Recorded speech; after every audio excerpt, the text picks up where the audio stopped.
दैनिक Bible पठन दिन 80। पुराना नियम नंबर्स चैप्टर 11:4 से 35, नंबर्स 12, नंबर्स चैप्टर 13:1 से 25। इसराइल के लोगों के साथ जो विदेशी मिल गए थे अन्य चीज़ें खाने की इच्छा करने लगे। शीघ्र ही इसराइल के लोगों ने फिर शिकायत करनी आरंभ की। लोगों ने कहा, हम मांस खाना चाहते हैं। हम लोग मिस्र में खाई गई मछलियों को याद करते हैं। उन मछलियों का कोई मूल्य नहीं देना पड़ता था। गम लोगों के पास बहुत सी सब्जियां थीं जैसे ककड़ियां, खरबूजे, गंदे, प्याज और लहसुन। किंतु अब हम अपनी शक्ति खो चुके हैं, हम और कुछ भी नहीं खाते इस मन्ने के अतिरिक्त। मन्ना धनिया के बीज के समान था, वह गूगल के पारदर्शी पीले गोंद के समान दिखता था। लोग इसे इकट्ठा करते थे और तब इसे पीसकर आटा बनाते थे या वे इसे कुचलने के लिए चट्टान का उपयोग करते थे। तब वे इसे बर्तन में पाकते थे अथवा इसके फुलके बनाते थे। फुलके का स्वाद जैतून के तेल से पकी रोटी के समान होता था। हर रात को जब भूमि ओस से गीली होती थी तो मन्ना भूमि पर गिरता था। मूसा ने हर एक परिवार के लोगों को अपने खेमों के द्वारे पर खड़े शिकायत करते सुना। यहोवा बहुत क्रोधित हुआ। इससे मूसा बहुत परेशान हो गया। मूसा ने यहोवा से पूछा, यहोवा, तूने अपने सेवक मुझ पर यह आपत्ति क्यों डाली है? मैंने क्या किया है जो बुरा है? मैंने तुझे अप्रसन्न करने के लिए क्या किया है? तूने मेरे ऊपर इन सभी लोगों का उत्तरदायित्व क्यों सौंपा है? तू जानता है कि मैं इन सभी लोगों का पिता नहीं हूँ। तू जानता है कि मैंने इनको पैदा नहीं किया है। किंतु ये तो ऐसे हैं कि मैं इन्हें अपनी गोद में वैसे ही ले चलूं जैसे कोई धाय बच्चे को ले चलती है। तू हमें ऐसा करने को विवश क्यों करता है? तू मुझे क्यों विवश करता है कि मैं इन्हें उस देश को ले जाऊं जिसे देने का वचन तूने उनके पूर्वजों को दिया है? मेरे पास इन लोगों के लिए पर्याप्त मांस नहीं है, किंतु वे लगातार मुझसे शिकायत कर रहे हैं। वे कहते हैं, हमें खाने के लिए मांस दो। मैं अकेले इन सभी लोगों की देखभाल नहीं कर सकता। ये बोझ मेरी बर्दाश्त के बाहर है। यदि तू उनके कष्ट को मुझे देकर चलाते रहना चाहता है तो तू मुझे अभी मार डाल। यदि तू मुझे अपना सेवक मानता है तो अभी मुझे मर जाने दे। तब मेरे सभी कष्ट समाप्त हो जाएंगे। यहोवा ने मूसा से कहा, मेरे पास इस्राएल के ऐसे 70 अग्रजों को लाओ जो लोगों के अग्रज और अधिकारी हों। इन्हें मिलाप वाले तंबू में लाओ। वहां उन्हें अपने साथ खड़ा करो। तब मैं आऊंगा और तुमसे बातें करूंगा। अब तुम पर आत्मा आई है, किंतु मैं उन्हें भी आत्मा का कुछ अंश दूंगा। तब वे लोगों की देखभाल करने में तुम्हारी सहायता करेंगे। इस प्रकार तुमको अकेले इन लोगों के लिए उत्तरदायी नहीं होना पड़ेगा। लोगों से कहो, कल के लिए अपने को तैयार करो। कल तुम लोग मांस खाओगे। यहोवा ने सुना है जब तुम लोग रोए चिल्लाए। यहोवा ले तुम लोगों की बातें सुनी जब तुम लोगों ने कहा, हमें खाने के लिए मांस चाहिए। हम लोगों के लिए मिस्र में अच्छा था। अब यहोवा तुम लोगों को मांस देगा और तुम लोग उसे खाओगे। तुम लोग उसे केवल 1 दिन नहीं, 2, 5, 10 या 20 दिन भी खा सकोगे। तुम लोग वह मांस महीने भर खाओगे। तुम लोग वह मांस तब तक खाओगे जब तक उससे ऊब नहीं जाओगे। ये होगा क्योंकि तुम लोगों ने यहोवा के विरुद्ध शिकायत की है। यहोवा तुम लोगों में घूमता है और तुम्हारी आवश्यकताओं को समझता है, किंतु तुम लोग उसके सामने रोए चिल्लाए और शिकायत की है। तुम लोगों ने कहा, हम लोगों ने आखिर मिस्र छोड़ा ही क्यों?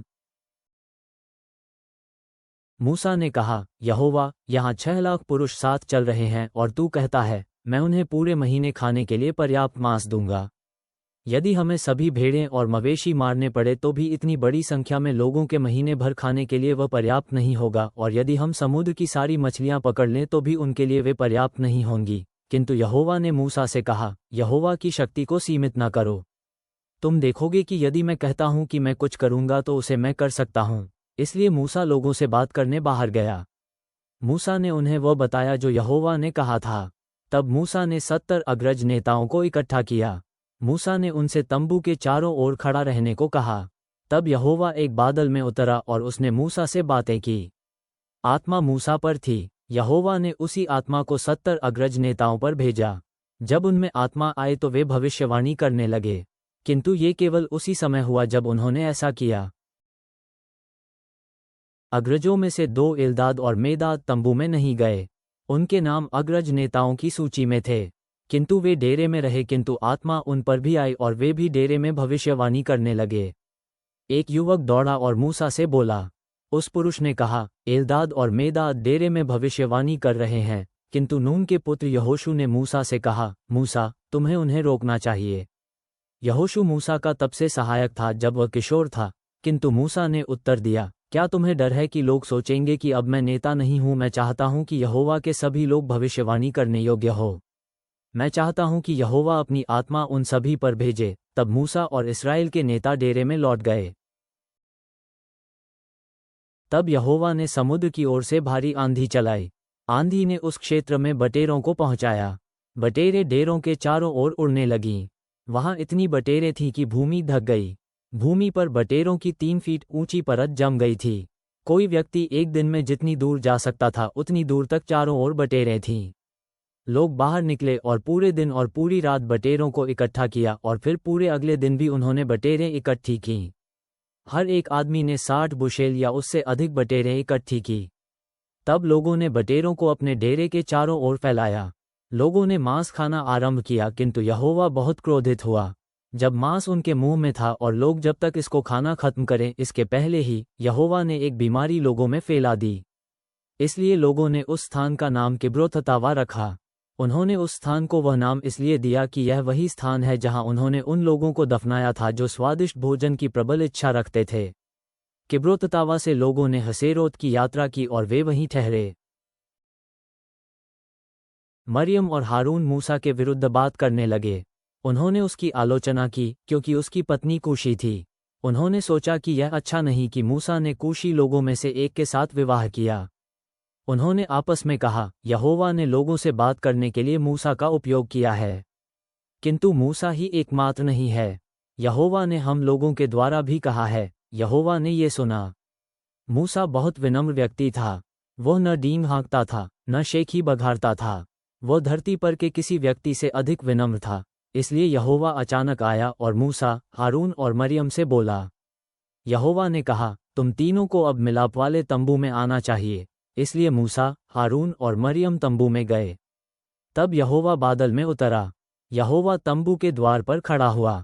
यहोवा ने हारून और मरियम को अपने पास आने के लिए कहा। जब दोनों उसके समीप आए तो यहोवा ने कहा, मेरी बात सुनो। जब मैं तुम लोगों में नबी भेजूंगा तब मैं अर्थात यहोवा अपने आप को उसके दर्शन में दिखाऊंगा और मैं उससे उसके सपने में बात करूंगा। किंतु मैंने अपने सेवक मूसा के साथ ऐसा नहीं किया। मैंने उसे अपने सभी लोगों को ऊपर शक्ति दी है। जब मैं उससे बात करता हूं तो मैं उसके आमने सामने बात करता हूं।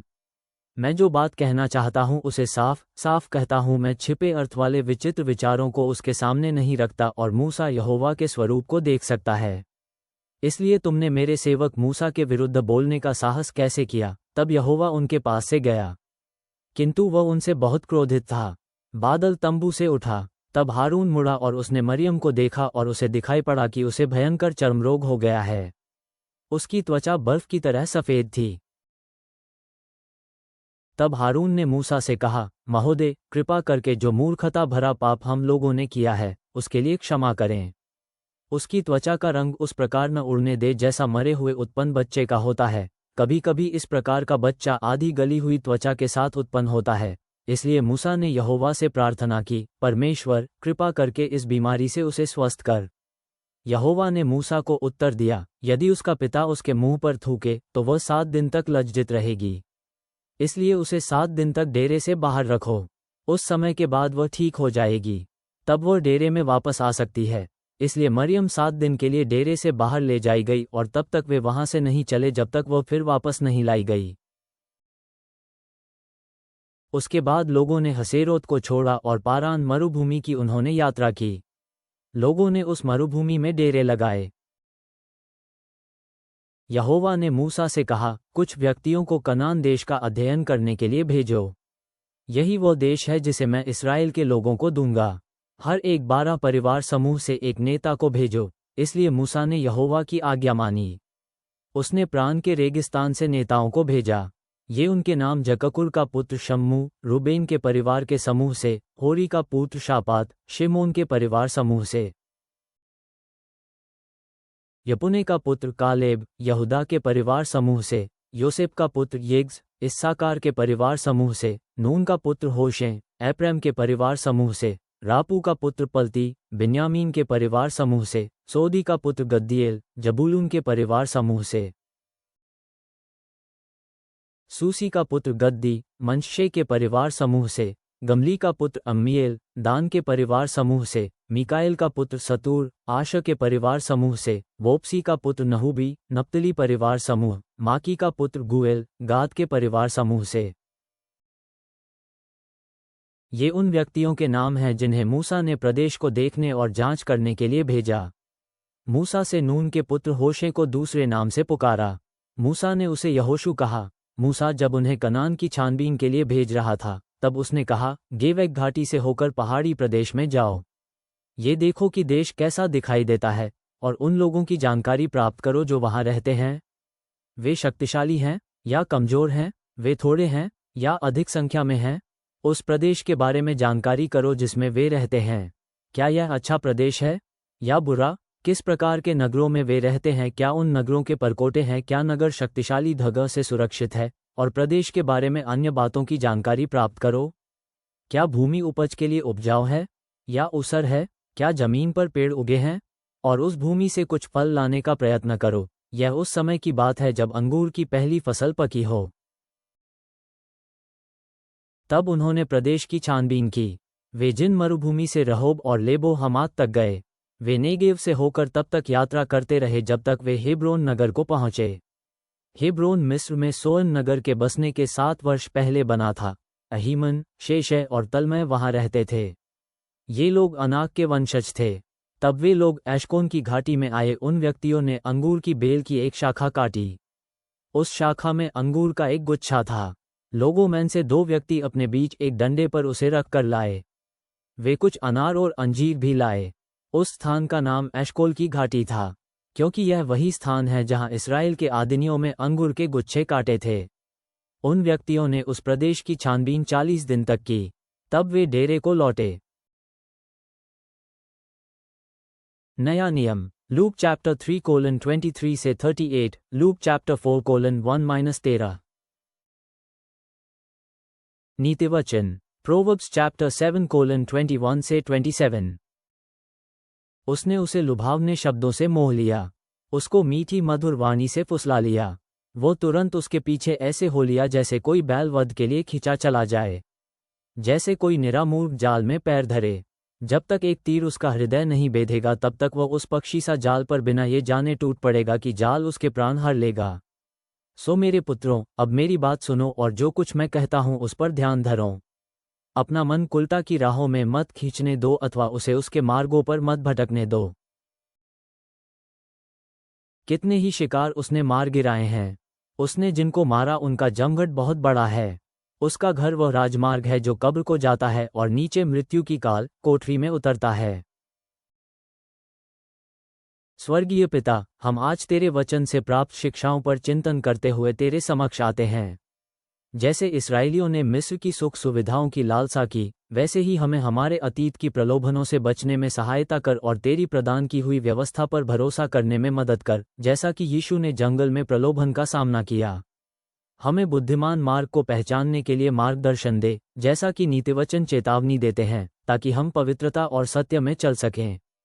प्रभु, हमारी आस्था को दृढ़ कर, ये जानते हुए कि हमारी वंशावली तेरे वादों में निहित है, और हम जो कुछ भी करें उसमें मसीह के प्रेम को प्रतिबिंबित करें।